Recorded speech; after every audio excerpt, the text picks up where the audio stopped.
Saudara, kita akan belajar begini, apa saja tidak akan sulit dalam hidup kalau pola pikir kita itu betul. Ya, semuanya itu pada pola pikir. Kalau kita mendengar akhir-akhir ini ada istilah paradigma, pola pikir. Pola pikir kita itu harus sesuai dengan Tuhan. Laki-laki disebut laki-laki itu karena pikirannya, bukan karena perasaannya. Perempuan disebut perempuan itu karena perasaannya. Nah, maka itu tidak akan bisa sepadan antara pikiran dan perasaan kalau nggak ada jembatannya. Itu sebabnya dunia menawarkan kawin homo supaya sama-sama sepikir. Kalau laki dengan laki, perempuan dan perempuan supaya sama seperasaan. Nah, sebetulnya kalau mau pakai kata sepadan, ya harus homo sebetulnya karena sejalan. Nah, tapi kan tidak mungkin itu. Nah, itu sebabnya kalau kita sebagai laki-laki bisa menyelaraskan pikiran kita dengan pikiran Tuhan kita, maka hidup itu nggak pernah punya masalah. Maka itu Efesus 4:23, baca baik-baik, apa yang diperbarui dalam diri kita? Roh dan pikiran. Nah, roh itu bicara hati, pikiran bicara paradigma kita. Jadi jangan sibuk memperbarui apa saja. Tadi siang saya dapat telepon dari seorang yang sudah lama saya nggak ketemu.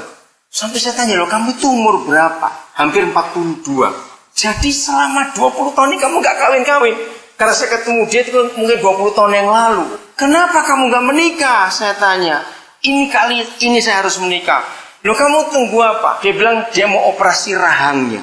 Ternyata itu masalah yang paling terjadi dalam dirinya. Jadi dia itu sudah operasi rahangnya itu mungkin jam 5 kali.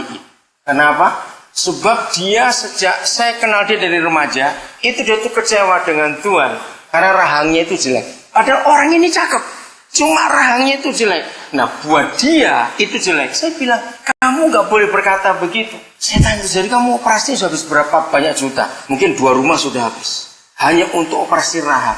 Saya bilang, wah dokternya itu yang buat kamu jadi, buat dia kaya karena kamu dibohongin. Jadi dia itu dipotong, aduh ngeri kok dengar dia cerita gara-gara rahangnya itu saja. Itu yang dia buat takut menikah. Ini pasti gak ada cewek yang mau dengan saya. Saya nggak bisa mikir lagi karena ngotot dia akan operasi rahang.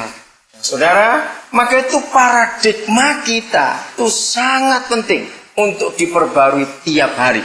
Bukan cuma sekali, setiap hari. Karena firman itu mengatakan bahwa yang diperbarui adalah roh dan pikiran kita. Jadi masalah utama begitu. Istri kita, bagi yang belum menikah, siapkan diri supaya istri menjadi bahagia. Itu bukan karena uang kita banyak. Bukan karena kita begini, tidak.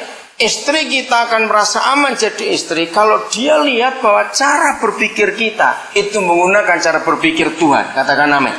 Itu kunci rasa aman buat seorang istri. Bukan karena uang banyak, bukan karena materi, bukan. Karena pola pikir. Karena istri sangat bergantung kepada kita secara fakta. Cuma seringkali dia merasa mau menunjukkan rasa kebergantungan itu. Tapi sesungguhnya dia sangat bergantung kepada kita. Karena apa? Istri itu nggak pernah bisa berpikir jauh. Karena perasaannya jalan lebih dulu. Maka itu dalam hal ini mereka lebih untung dari kita. Karena Tuhan lebih banyak bicara pada istri daripada kepada kita. Tapi karena istri kita sadar bahwa pikirannya nggak nyampe, maka dia sangat bergantung kepada kita. Itu sebabnya kalau dia tahu seorang suami atau suaminya itu pola pikirnya nggak bisa dia ngerti, istri itu ketakutan luar biasa. Nah, kita bersyukur dengan ayat ini. Yang bisa merubah hanya firman Tuhan. Katakan amin. Hanya firman Tuhan. Maka itu kalau saudara melihat dalam hidup sehari-hari yang ada, ternyata pikiran kita ini dipengaruhi oleh siapa, itu sangat menentukan hubungan kita di rumah. Lagi sekali, pikiran kita dipengaruhi oleh siapa, itu sangat mempengaruhi hubungan kita di rumah. Karena dari pikiran kita dipengaruhi oleh siapa, dengan kata siapa ya, itu akan kita bawa pulang. Nah, di rumah istri kita akan membaca bagaimana pikiran kita. Saudara, kita harus tahu bahwa tidak ada makhluk sehebat perempuan dalam membaca pikiran orang. Coba renungkan itu. Maka itu kenapa dalam banyak hal istri bisa lebih peka, dia lebih bisa cepat tahu. Kalau misalnya teman kita atau dalam beberapa kesaksian teman dagangnya suami, kenapa istri bisa lebih tahu? Jangan orang yang itu jangan. Itu pasti nanti orang itu jangan. Pernah tahu nggak cerita seperti itu? Istri itu bisa lebih peka. Nah, itu kesimpulannya dia bisa baca pikiran orang. Nah, karena dia seorang perempuan, maka kalau kita menikah, maka istri kita bisa baca pikiran kita. Nah, tapi di sini jahatnya iblis seringkali jadi curiga. Nah, kita harus bisa membuktikan bahwa yang dicurigai itu salah. Kalau sampai yang dia curigai, dia tahu itu betul, wah dia kecewanya luar biasa dengan kita. Maka itu jaga yang belum menikah, ini konsep penting sekali. Ketika istri kita mulai curiga dengan kita, itu haknya. Dan itulah naluri perempuan. Tapi kalau dia bisa membuktikan yang dia curigai tidak benar, dia bisa percaya betul kepada kita. Maka itu bedanya laki dan perempuan. Kalau laki-laki pernah ditipu orang, dia akan gampang melupakan peristiwa itu. Betul tidak? Itu laki-laki. Tapi kalau perempuan pernah dibohongin, itu sulit kembali. Sulit mengembalikan kepercayaan itu. Maka itu mengapa Tuhan berikan hukum ini. Kita harus tahu betul-betul. Saya ulangi lagi, pola pikir kita sangat dipengaruhi oleh siapa. Maka itu kenapa dalam Mazmur 1 ayat 1 dikatakan berbahagialah orang yang tidak berjalan menurut nasihat orang fasik, yang tidak berdiri di jalan orang berdosa, dan tidak duduk dalam kumpulan pencemooh. Mengapa itu berbahagia? Karena lingkungan kita akan mempengaruhi pola pikir kita. Masukkan firman. Kalau tadi dari beberapa kesaksian, mulai dari Pak Tapenson sampai yang terakhir Pak Robert, maaf kalau saya bicara tentang saya. Kenapa saya bisa begitu gampang dalam memutuskan apapun juga? Karena Alkitab itu buat saya luar biasa. Saya sangat percaya apa yang dikatakan oleh Tuhan. Nah, ini konsep anak-anak. Saudara, untuk apa saja dalam hidup kita, supaya roh dan pikiran kita terus diperbarui. Pokoknya firman, tiap hari itu firman, bukan yang lain. Katakan amin. Terus firman, jangan sehari tanpa firman. Tidak harus baca. Tuhan berkata, renungkan firman itu. Bagi saudara yang pernah pergi dengan saya, saudara akan tahu, saya itu jarang buka Alkitab.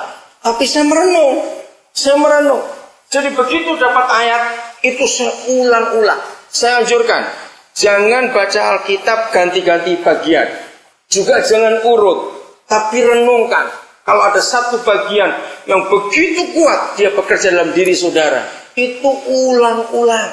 Mau seminggu, 2 minggu, tidak apa-apa. Jangan ganti yang lain. Sampai firman itu nancep istilahnya. Dan dia merubah pola pikir kita. Nah, saya harap saudara yang sudah kumpul saya sekian lama, saudara memakai cara ini. Firman.